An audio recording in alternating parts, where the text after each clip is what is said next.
Kisah Para Rasul pasal 21 ayat 1-14. Paulus di Tirus dan di Siprus. Sesudah perpisahan yang berat itu, bertolaklah kami dan langsung berlayar menuju Kos.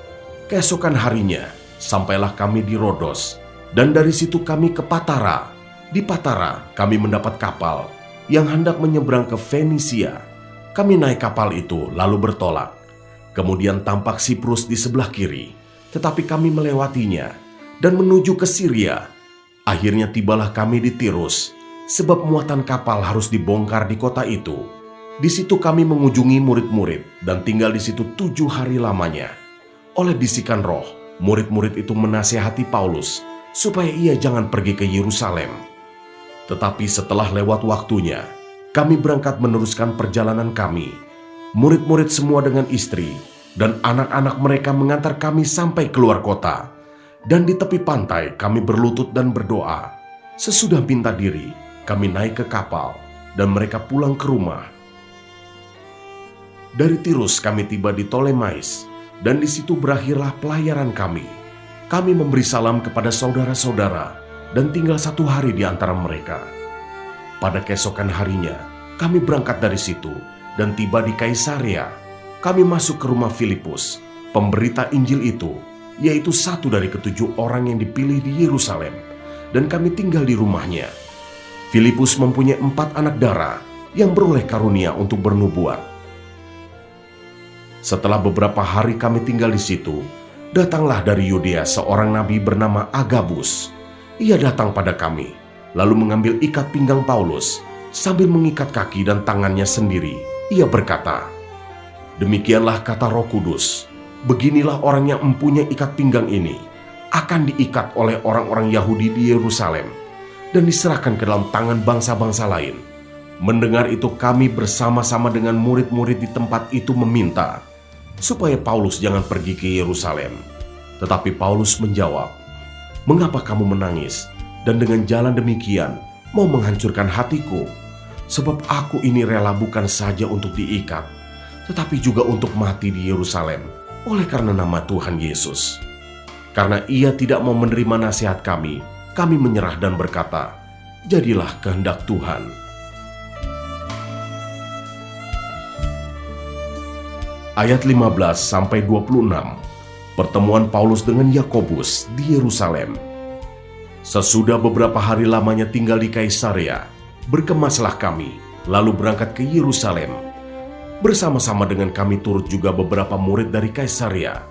Mereka membawa kami ke rumah seorang yang bernama Manason. Ia dari Siprus dan sudah lama menjadi murid. Kami akan menumpang di rumahnya. Ketika kami tiba di Yerusalem, semua saudara menyambut kami dengan suka hati. Pada keesokan harinya, pergilah Paulus bersama-sama dengan kami mengunjungi Yakobus. Semua penatua telah hadir di situ. Paulus memberi salam kepada mereka, lalu menceritakan dengan terperinci apa yang dilakukan Allah di antara bangsa-bangsa lain oleh pelayanannya. Mendengar itu mereka memuliakan Allah. Lalu mereka berkata kepada Paulus, "Saudara, lihatlah, beribu-ribu orang Yahudi telah menjadi percaya, dan mereka semua rajin memelihara hukum Taurat. Tetapi mereka mendengar tentang engkau, bahwa engkau mengajar semua orang Yahudi yang tinggal di antara bangsa-bangsa lain untuk melepaskan hukum Musa. Sebab engkau mengatakan supaya mereka jangan menyunatkan anak-anaknya dan jangan hidup menurut adat istiadat kita. Jadi bagaimana sekarang? Tentu mereka akan mendengar bahwa engkau telah datang kemari. Sebab itu, lakukanlah apa yang kami katakan ini. Di antara kami ada 4 orang yang bernazar. Bawalah mereka bersama-sama dengan engkau. Lakukanlah pentahiran dirimu bersama-sama dengan mereka, dan tanggunglah biaya mereka, sehingga mereka dapat mencukurkan rambutnya. Maka semua orang akan tahu bahwa segala kabar yang mereka dengar tentang engkau sama sekali tidak benar, melainkan bahwa engkau tetap memelihara hukum Taurat. Tetapi mengenai bangsa-bangsa lain yang telah menjadi percaya, sudah kami tuliskan keputusan-keputusan kami, yaitu mereka harus menjauhkan diri dari makanan yang dipersembahkan kepada berhala, dari darah, dari daging binatang yang mati dicekik, dan dari percabulan. Pada hari berikutnya, Paulus membawa orang-orang itu serta dengan dia. dan ia mentahirkan diri bersama-sama dengan mereka, lalu masuk ke bait Allah untuk memberitahukan bila mana pentahiran akan selesai dan persembahan akan dipersembahkan untuk mereka masing-masing.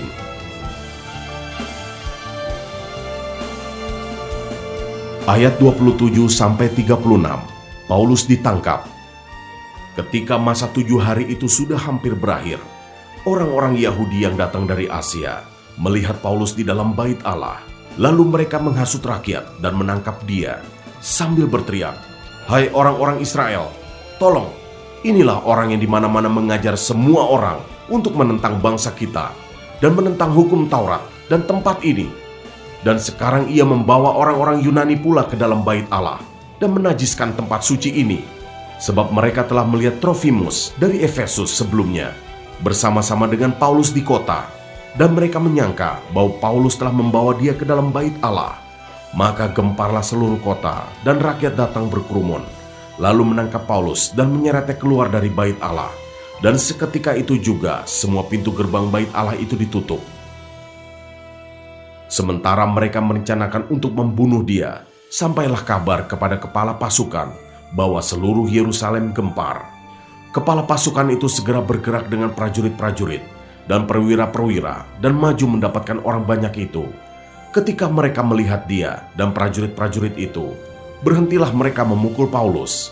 Kepala pasukan itu mendekati Paulus, menangkapnya dan menyuruh mengikat dia dengan 2 rantai. Lalu bertanya, siapakah dia dan apakah yang telah diperbuatnya? Tetapi dari antara orang banyak itu, ada yang meneriakkan kepadanya ini, ada pula yang meneriakkan itu. Dan oleh karena keributan itu, ia tidak dapat mengetahui apakah yang sebenarnya terjadi. Sebab itu ia menyuruh membawa Paulus ke markas. Ketika sampai ke tangga, Paulus terpaksa didukung prajurit-prajurit karena berdesak-desaknya orang banyak yang berbondong-bondong mengikuti dia sambil berteriak, "Enyahkanlah dia!"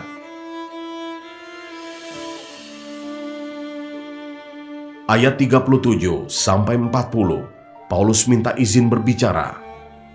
Ketika Paulus hendak dibawa masuk ke markas, ia berkata kepada kepala pasukan itu, "Bolehkah aku mengatakan sesuatu kepadamu?" Jawabnya, "Tahukah engkau bahasa Yunani? Jadi engkau bukan orang Mesir itu yang baru-baru ini menimbulkan pemberontakan dan melarikan 4.000 orang pengacau bersenjata ke padang gurun?" Paulus menjawab, "Aku adalah orang Yahudi dari Tarsus, warga dari kota yang terkenal di Kilikia. Aku minta supaya aku diperbolehkan berbicara kepada orang banyak itu." Sesudah Paulus diperbolehkan oleh kepala pasukan, pergilah ia berdiri di tangga dan memberi isyarat dengan tangannya kepada rakyat itu. Ketika suasana sudah tenang, mulailah ia berbicara kepada mereka dalam bahasa Ibrani. Katanya,